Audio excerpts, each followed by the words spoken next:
special guest time. Tilly, it's over to you. From Richmond to California, everything our next guest touches turns to on-screen gold. He's been working on his new film, All of You, for 10 years, and it's finally out tomorrow. So let's say hello to a lean, mean movie machine. It's Brett Goldstein! All right, Brett Goldstein. Oh, my God, it's Brett Goldstein. Good morning, Brett Goldstein. What an intro. Come that on. is how I want to be introduced everywhere. How are you? I'm very well, Brett. Thanks so much for joining us. So, congratulations, Brett. Well done on making a really good Let's All Question Our Relationships film on behalf of all perfectly happy couples. Thank you. You're welcome. Because that's what this is, isn't it?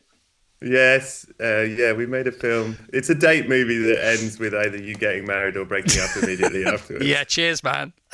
You're welcome. It's so good.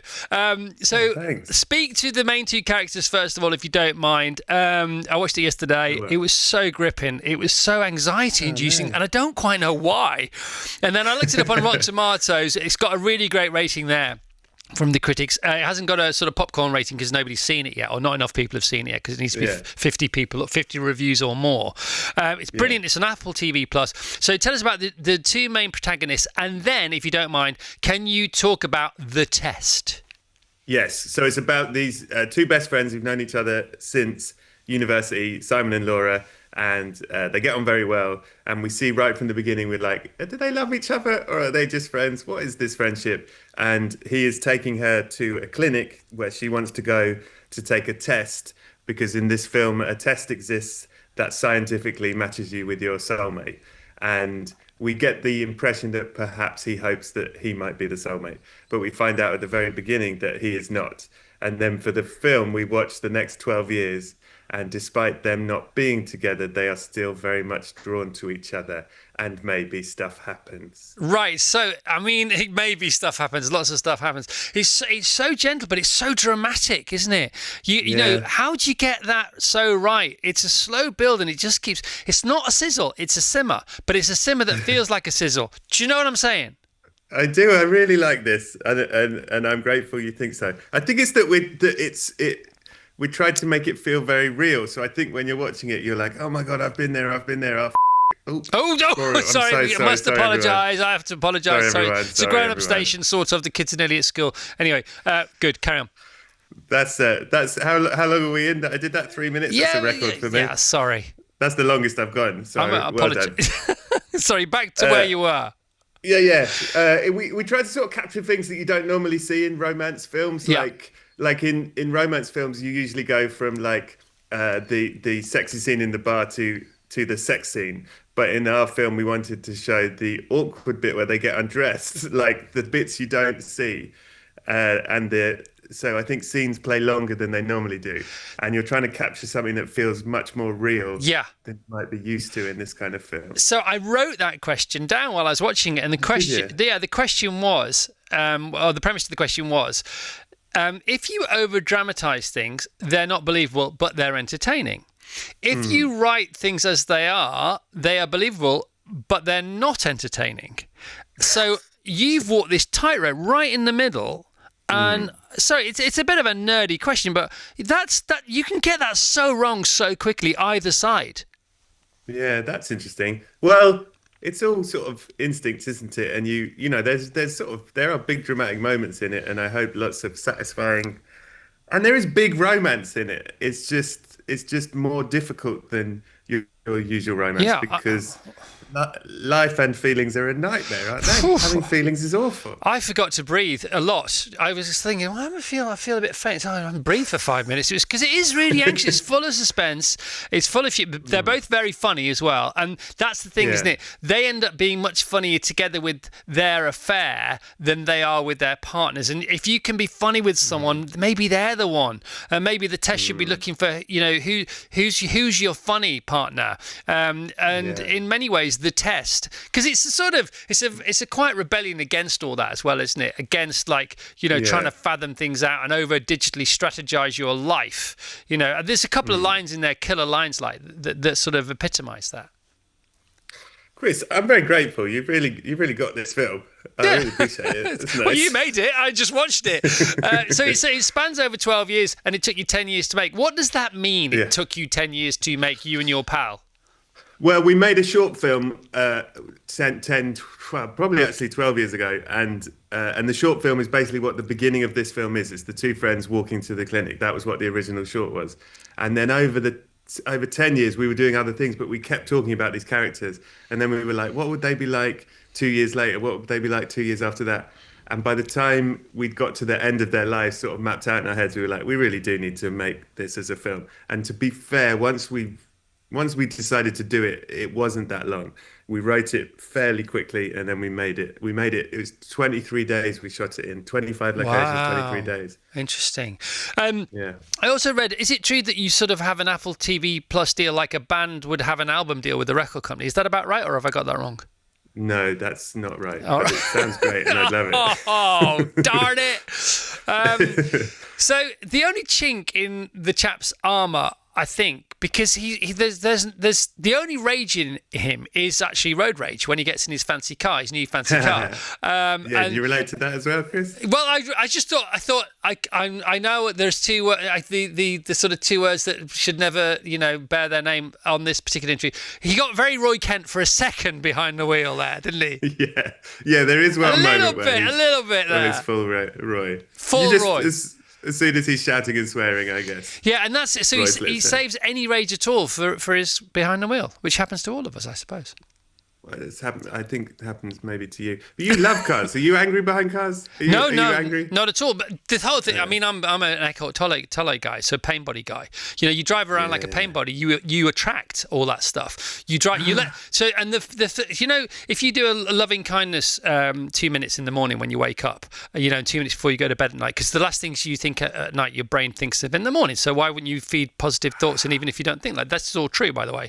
And the driving equivalent of that in a car, right? So the second you get in your car, at the first opportunity you have to let somebody out, regardless of how you're feeling, do it, and then that switches or flicks your kindness driving switch on, and it turns your road rage switch off for the rest of your journey. Chris, you've blown my mind.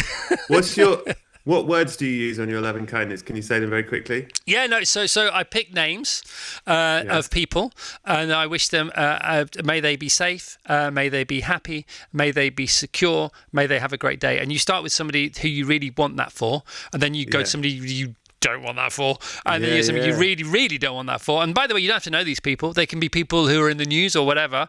And then you go for your family, and then you go for yourself, and then you move on to your day, and you wish for 3 lovely things to happen. And it really works. How long have you been doing this? 2 days. It's really working. I nearly swore again. I was so impressed. Right, now there is a rainy cafe scene, right? Yes. When do you... I love this. I'm a bit of a movie nerd. I think you're probably getting that now. Please, I love it. It's pouring down outside. There's a poignant meeting in a cafe. She says something she doesn't mean because she has to, because she can't cope with how she really feels. He is there just soaking it all up as everybody else is getting soaking wet outside. It needs to rain for this scene. When do you decide that? How did you get your rain? How much does the rain cost? That is a great question. And that scene, it's quite funny because it always was going to rain. It was raining in the script. We tried to, we're in England, tried to follow the weather like, it'll be raining. And it was the one day, it was the sunniest day of the year. It didn't rain for a second. And so it's all fake rain. And the scene where I'm walking in the rain, looking for her, there is just a man behind the camera's following me. And there is a man behind the camera, basically with a hose, who is just spraying my face with water and constantly kept hitting me in the eyes with the hose, which we had to cut God out, bless that guy.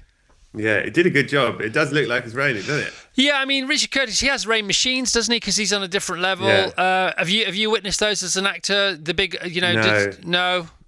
I've just had a garden hose sprayed in my face. All right, well, that's very good. Good work. Great job. Thank you. By the way, congratulations on your Zoom backdrop, which is very directorial, because you've blurred out something. Are you really in a room that you've blurred out because of some kind of depth of field thing going on, or? Yes, there's so clever. There's a couple of bodies behind me, and I just don't want to. No, but how because you're so sharp, and what's in the background isn't. So how do you do that? I just put blur my background. No, but how do you do it? Is that what you do? Oh, okay. Yeah, if you go to the video, there's a blur my background thumbnail. God, we're learning about loving kindness and blurring our backgrounds. We're covering all the bases. Yeah, and you've only sworn once so far. And I see you're a Starbucks guy. You've now blurred yourself Because they're doing it now. I've got my. We don't want to blur because we need to get the branding in with Brett Goldstein. We need a bit of Brett's heat here for our socials. You know how it is nowadays, Brett. It's also good. I'm so glad you liked it. No, Thank you, I didn't like it. I didn't like it. I loved it. I loved it. It was one I was watching for work, which is a day watch. Books I'm reading for work. So I was reading Penny Lancaster's book yesterday and watching your movie. But I wish I'd saved it for the weekend with my wife, but it's not worth the risk because we only have two 90-minute things. What are you watching on TV at the moment? We've just dived into Black Rabbit on Netflix.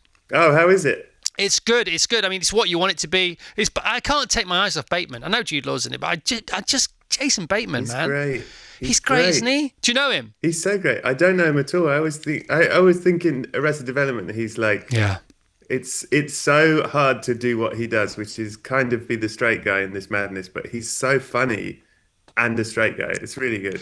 That's you can't say this about you, but I can. That's a bit like you. And he's a writer and he's director, all that kind of stuff going on. That's very kind. You're very welcome. What a compliment. You're very welcome. What a compliment. Go on. So, is this a movie? In my eyes, my ears, my heart, right, and my anxiety. This is a film.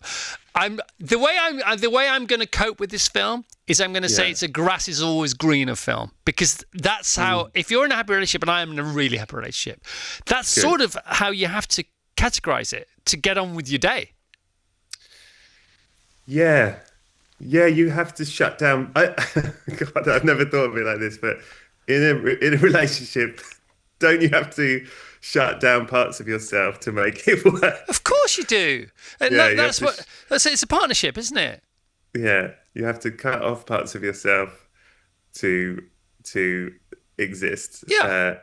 I think the one of the reasons I think the film is complicated is that you're kind of wanting them to do the wrong thing, and you're also going to be sad if they do the right thing. And I think that's like life, isn't it? Yeah, I mean, she says at one point, the female lead, she says at one point, I'm really happy at home. It works for me because that's, I don't want you. And what we're led to believe is, I don't want to spoil it. In fact, I'm not going to say any more about that. But what I will say is that it got me thinking about, where I am and my wife, and the other bits. And I came up with David Goggins in a NutriBullet, and Lenny Kravitz, honestly, and Dr. Andrew Huberman and me. So I get in there too. She does love me and she likes me, but I'm sure... You're a quarter of that blender. A quarter? There was 4 people. No, I know, but I was thinking you can have more of one ingredient than the other. Oh, right. You want to be... I'm devastated. You want to be I'm just doing the maths. I'm doing the 18 years of marriage and 4 children. Surely, okay. So that's she's never even met David Goggins, for heaven's sake. Okay. All right, I'll give you 70. You're 70 and then they're 10% each, these guys. Now, yesterday's anxiety is coming to revisit me, bash me over the head thanks to you and your mates. Right, where's the house? How did you get that beach? I presume it's in Dover.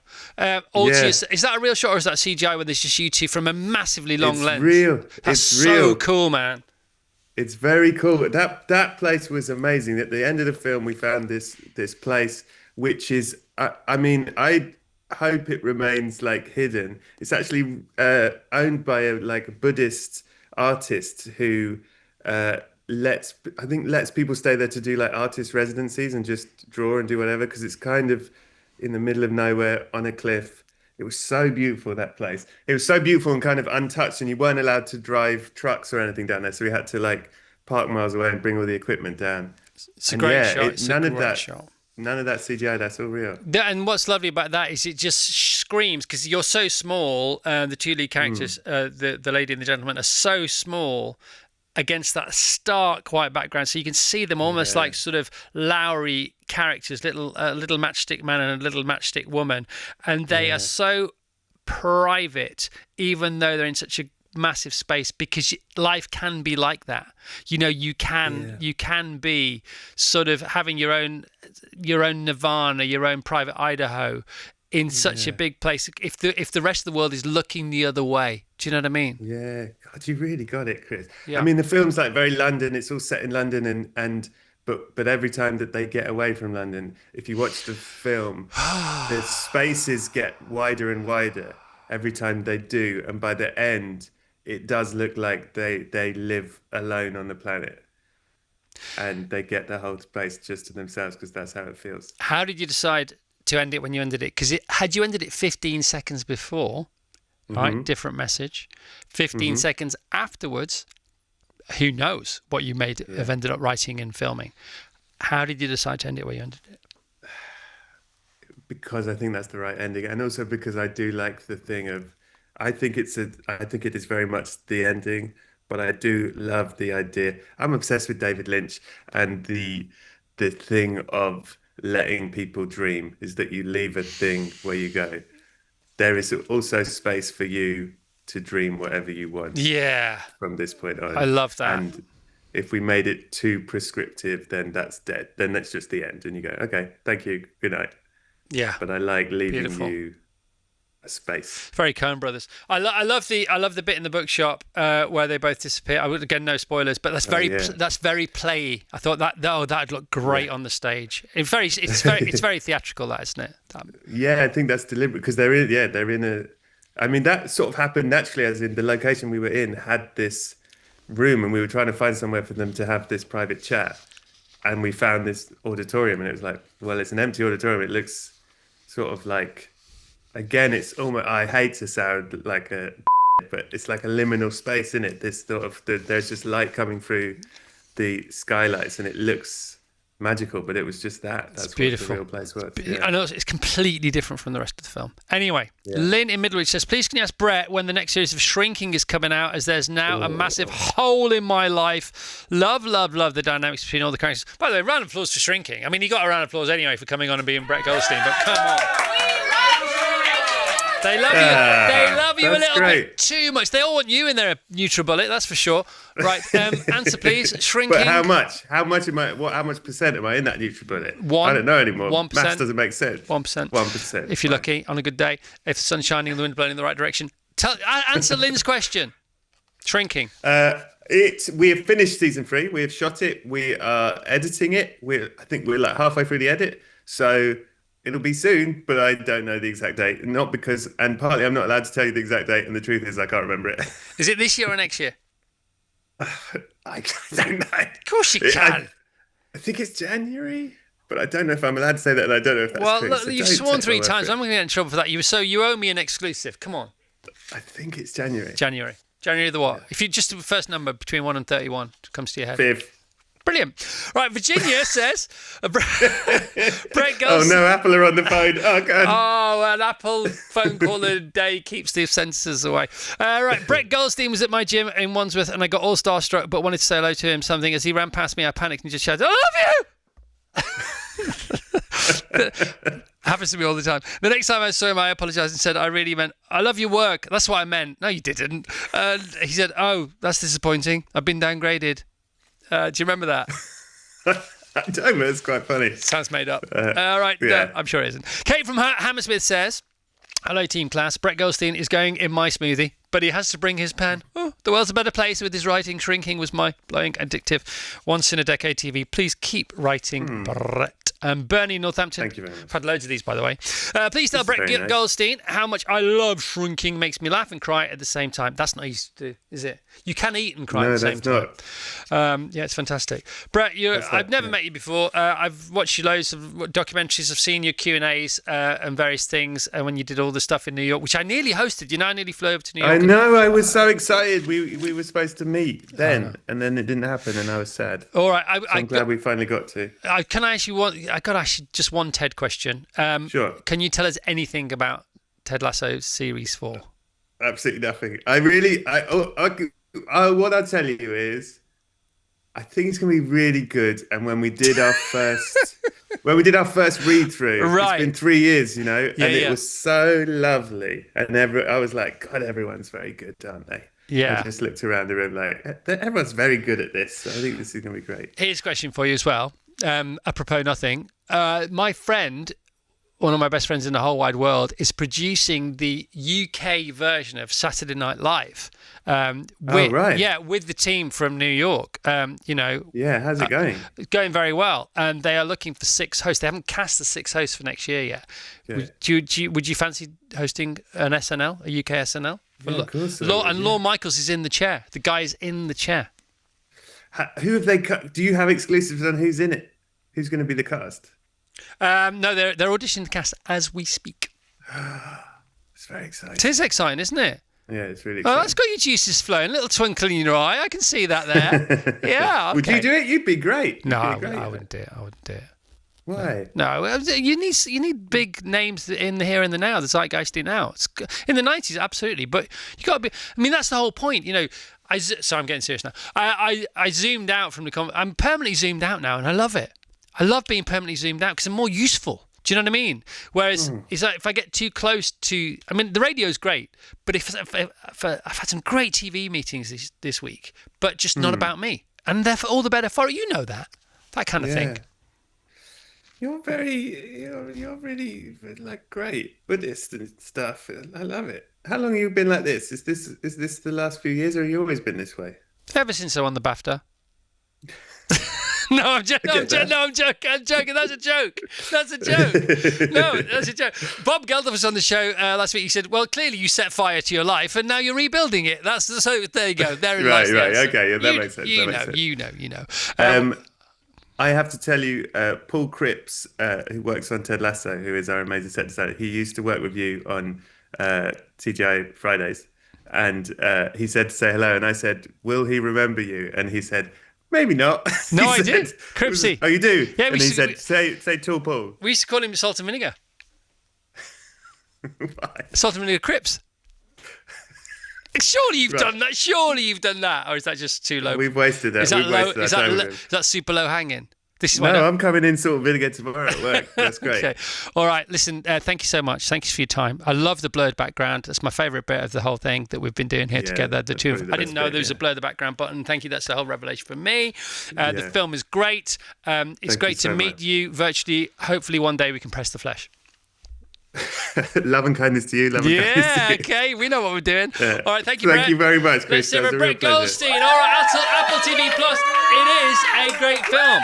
I ain't yanking your chain because if I yank your chain today, you won't believe me tomorrow. So it's a great film. It's called All of You, and it's on Apple TV Plus, and you will really enjoy it, but you will forget to breathe. All right. Good. Excellent. Virgin Radio.